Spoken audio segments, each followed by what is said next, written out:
In his grandfather's overcoat pocket, a man in Vern's hometown finds a ticket for shoes left for repair in 1955. Now, the grandfather had passed away at age 90. So curious about this, the man checks online and is surprised to see that the shoe shop was still in business. And not only that, it was still in the same location. So the man goes and enters the shop, starts talking to the owner. The owner explains that he is, in fact, the grandson of the original owner and has worked in the shop all his life. The man gives the ticket to the shop owner, and the shop owner heads into the back of the shop just to check and see if those shoes, those particular shoes, happen to be there. After some time, he returns from the back of the shop and exclaims, "Amazingly, I was able to find the shoes. They'll be ready on Monday." We never know where our curiosity may lead us. The account of the Epiphany that we read and on which we reflect today presents us with examples of those who are moved by their curiosity. They let their curiosity get the better of them, and it takes them far out of their comfort zone. But it brings them to a place and a moment that is a reward worth all of their trouble. I think that the Magi teach us a few things about curiosity, and I'll surface a few that I've found. First, it requires a humility to recognize that one does not, nor ever will, know everything about the world or other people. The Magi, make no mistake about it, they were wise, learned folk. They could have been quite content to know what they knew and let their existing sources of information be all they needed, their entire frame of reference from that point on. Second, it involves a desire, an actual desire to find out more than one already knows about the other, whatever or whoever the other is. I think we often give up on growing or discovering new insight. We sort of, there's a point that many people just shut down and we know what we know and there is no more. So it does require us to have a drive to expand ourselves and our awareness. And it takes some convincing to get us to think of this as a good thing. Because it's hard, it's work. It's always easier to remain in our usual circles and disregard that nudging that tells us that there is more to explore, to see, and to understand. The Magi allowed their passion for gaining insight on something that was brand new and quite different to them to enthusiastically take their journey. I remember when I was working on my dissertation writing project about 12 years ago, actually longer ago than that, and we had to develop a research question to focus our reading and writing.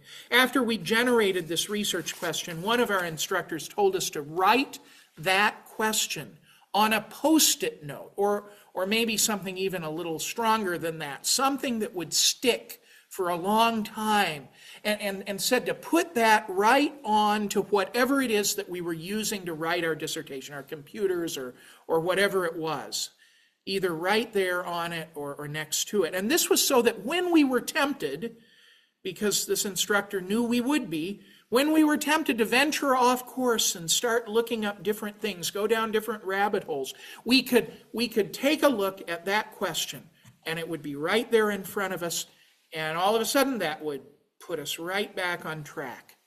The question served to center and focus our work. The Magi were focused and centered on their quest for knowledge.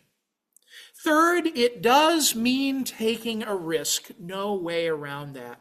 The Magi just automatically became vulnerable in their travels. And to a certain extent, we all are when we venture outside of certain zones where we're used to traversing, we put ourselves in a vulnerable state. At a certain point, they clearly were not in Kansas anymore, and they could have been disoriented at any juncture.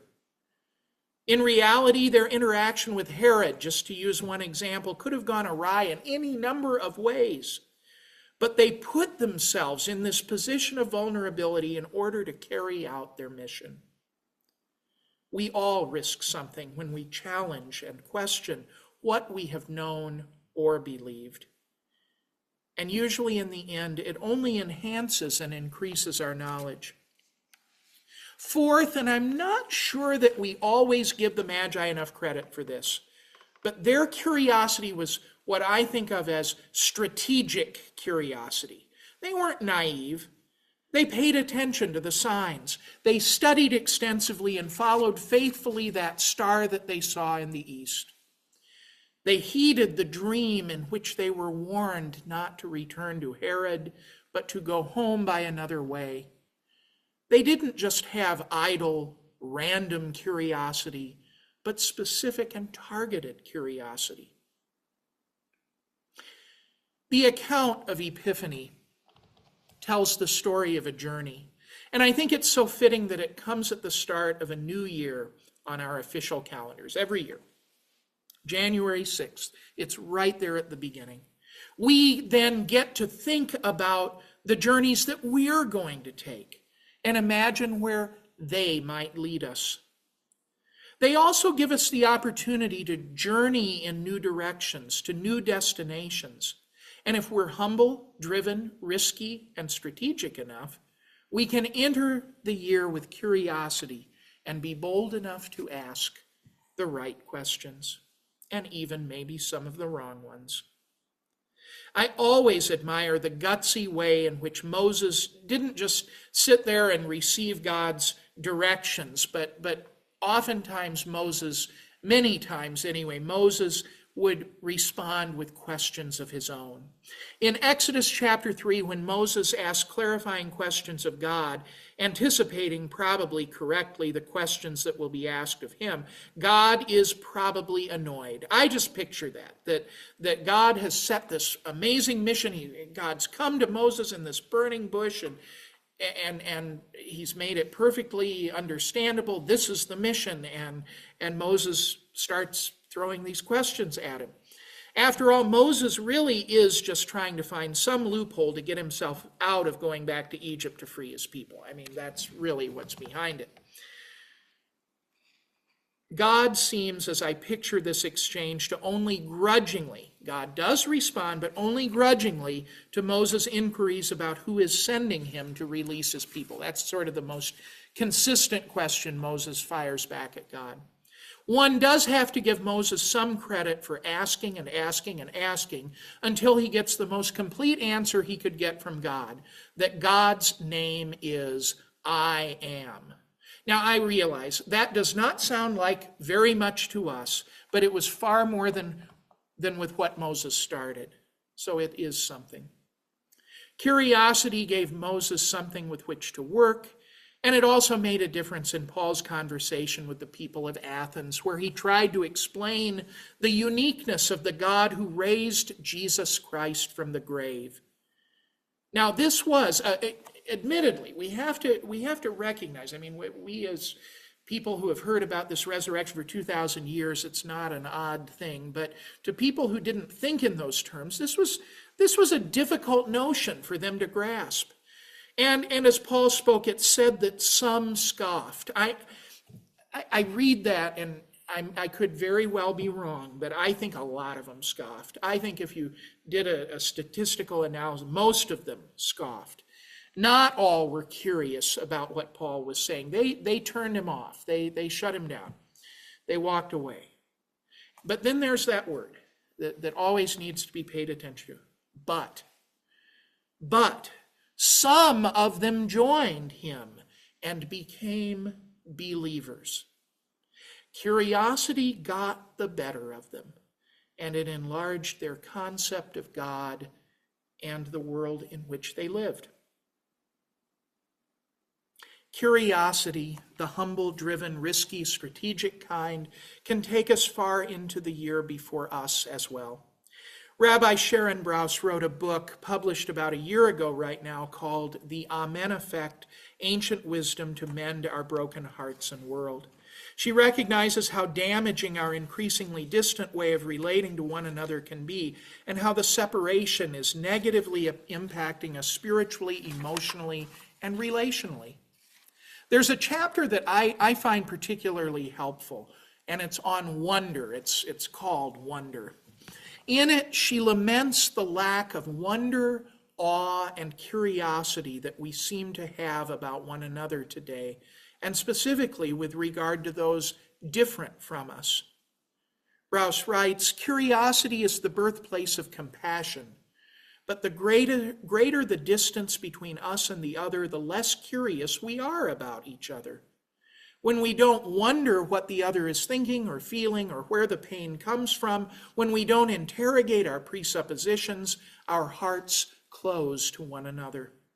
This leaves us less understanding of other perspectives, more entrenched in our own narratives, and more susceptible to dangerous views." Brous shares a story in the Talmud, the Jewish Talmud, about a figure who was often misunderstood. Abba Hilkiah, she describes, was a strange man with a rare inherited spiritual gift. He could prevail upon God to make it rain when the parched earth needed water the most. One year there was a terrible, terrible drought in the land. The situation was dire, and the people in desperation send a delegation to Abba Hilkiah to plead with him to ask God for rain. Abba Hilkiah spends the day treating this delegation in ways alternatively peculiar, inconsiderate, and even openly hostile. After many hours, Abba Hilkiah agrees to pray for the rain, and God complies, bringing forth abundant water from the heavens. Now, at that point, it's presumed that the rabbis that are there should just thank him and get out of the house. But before they depart, they ask him, "Perhaps you can explain to us certain things that puzzled us about your behavior today." That's a question. I didn't say it as a question. "Perhaps you can explain to us certain things that puzzled us about your behavior today." That question is the turning point in the narrative. They go on to ask Abba Hilkiah about every strange interaction they've had with him. Each time he seemed to snub or ignore them, to flout the conventions of the time. Abba Hilkiah patiently addresses every concern one after the next. It turns out he can explain. There's a justification for every one of his strange behaviors, something the rabbis never would have surmised had they not asked. Brous comments that the curiosity deficit orients us away from open-hearted wonder and toward confirmation bias and affirmation of preconceived notions. She writes, "I'm awed by the rabbi's willingness to hold complexity, to take the risk of searching for Abba Hilkiah's humanity despite his bad behavior." All this to say, this Epiphany, I hope we are curious about something or someone or about each other.